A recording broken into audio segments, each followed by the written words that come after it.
Hello, everybody. Got people sitting all around here.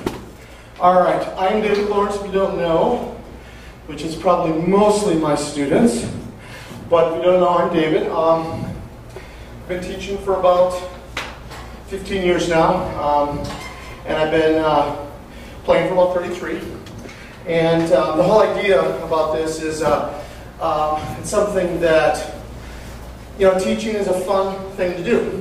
So, I want to get out and do as many different kind of teaching types of jobs as I can do. So, this is one of them. And one of the things I want to do this year is start taking this kind of thing into the schools and start doing different kinds of events, because most of the time drums is an accompanying instrument. So, what does that mean? Anybody?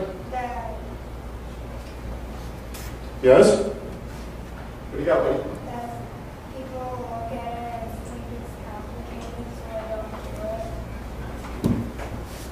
Well, accompanying instrument means that we have to play with other musicians, okay? So we accompany people, which means typically we're wrong. Typically if somebody says to the drummer, you're playing too fast, or that really, really, really cool fill you did, you can't do, or some combination of that, typically it means we have to work with people. We have to, because, it can be the coolest fill in the world, but if we don't, if we can't go ahead and work with other musicians with it, or we're throwing the guitar player off, we can't play. It's that simple. And, in the end, we always have to try to find the appropriateness. Now, the stuff I do on these solos and stuff like that, you can see it varies a little bit from the songs. Some of the songs have interesting drum parts, hence why I played them, but the reality is that there's a difference between a solo and there's a difference between playing musically. And typically we want to try to have both, try to play as musically as we can, regardless if it's a solo or not, or if it's a song or whatever the situation is. And that is my segue. Now, does everybody have one of these books? If you don't, there's some around here, so you can grab one.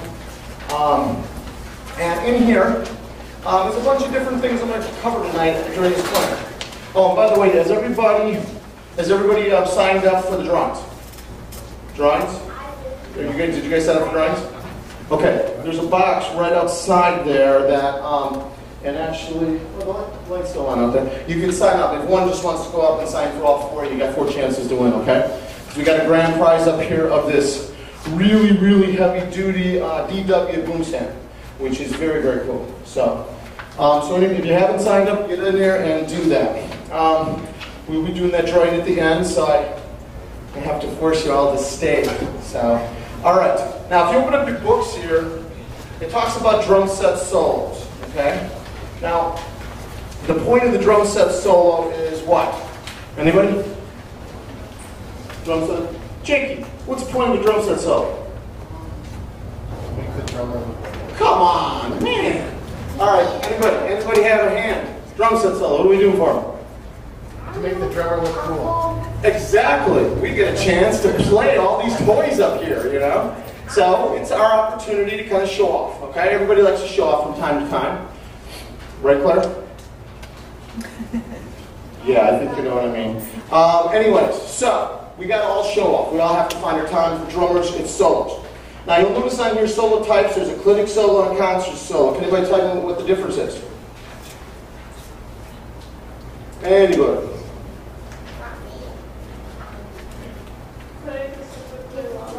Say that again? Clinically is typically longer. I got all the time in the world. I can hold you guys hostage because you guys want this really cool boom stand up here. And so, I can keep you guys here as long as I want. So that gives me a chance to play one. The reality is that, typically the 2 kinds of solos, you got a clinic one and you got a concert. Most people don't get to do clinics. And you got to be around a little while. You got to be an educator. You got to want to do it. Most musicians are guys that want to teach. I don't care how big their name is. They want to come in and they want to teach. They're having fun doing that. Typically in the clinic world, drummers are the most unselfish people that do clinics. I mean, they are the most giving people. They'll come in and tell you, and if there's anything that I did in my solo or anything I do tonight that you guys want to know how to do it, just ask. And I'll take some questions in a little bit. And if there's something you see me do that you'd like to know more about, and it's not being covered tonight, I will certainly show you how to do that. So clinics are, a great opportunity, but you're going to see more drumming. The solo is going to be a little more drawn out. My particular solo had different elements to it. If you're doing a concert solo, when would you probably put a solo in a concert? In the middle of the song.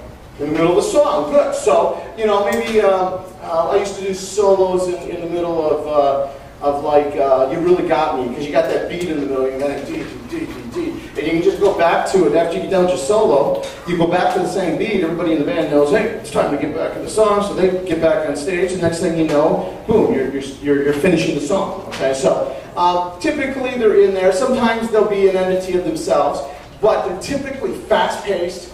They're not typically that long, and it's more flair and, basically bang for the buck for, 2 to 5 minutes. And so they usually want to keep the show going as much as possible. And I am not a fan of, you see bands today, there's 80 bands coming around, which is great to see, and they're making this comeback. But if you're playing an hour set, or even an hour and a half set, and you're an 80s band, why would you play a solo? Unless you're Neil Peart, you should have enough material. Typically, in some band formats, solos are kind of, basically, they're just kind of ways to make the show shorter for everybody else, And I just think that's kind of cheating the crowd a little bit. So, typically, on a big world tour type of thing, you will have a solo. Usually it's a named drummer like Neil Peart or somebody, or Mike Portnoy, and they'll do something tasteful, although I don't think Portnoy does solos. Portnoy plays so many drums through all the songs, every song's a solo. Okay, infrastructure. Anybody know what infrastructure is? Anybody else? Infrastructure. Anybody? Well, infrastructure is the base. It's kind of a skeletalness to a solo. It's the basic building block that we build from. Okay, so the infrastructure, in drum solos have fixed elements and have variable elements. Okay, now what's a fixed element? Did you raise your hand? No, you're scratching your head. That's what you're going with, buddy? Wow. Yes. Did somebody have an idea? Yes. Something that stays consistent. Something that stays consistent. Yeah, it's fixed. It doesn't change. If you're on fixed income, it doesn't change. Right, Dad? He can't hear. He can only hear when I'm playing loud. Dad? Hello? Yeah, you know what fixed income is, right? Right. Okay, so variable elements are what then? So if one's fixed, one would be, the variable would mean what, Josh?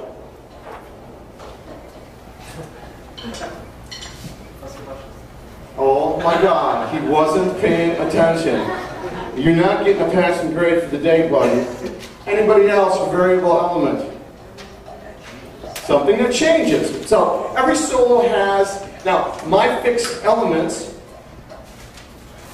here's my little solo I just played. Okay? I didn't follow it totally, but go stroke beat, move beat, flange 16th note solo, Bosio ostinatos times 3, go stroke fill sequence, 4-beat contrast, quad slow down, speed up, snare bass type of ending. Now that's the infrastructure. That's your fixed elements. Okay? That can change. Typically, if you're on a world tour, a drummer's going to play pretty much the same infrastructure every night. But because he gets bored, each of these elements inside this infrastructure can vary. They can change. He can change and do whatever he wants in each thing. So, if I'm doing a ghost stroke beat, here's the ghost stroke beat.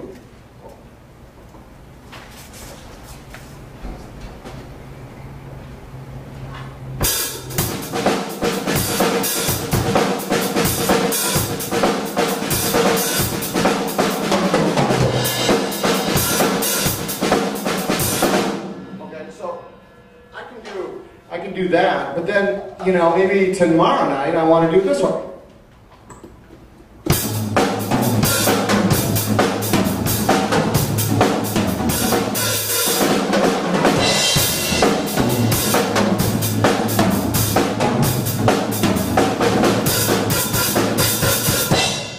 Okay, so each one of these elements can vary.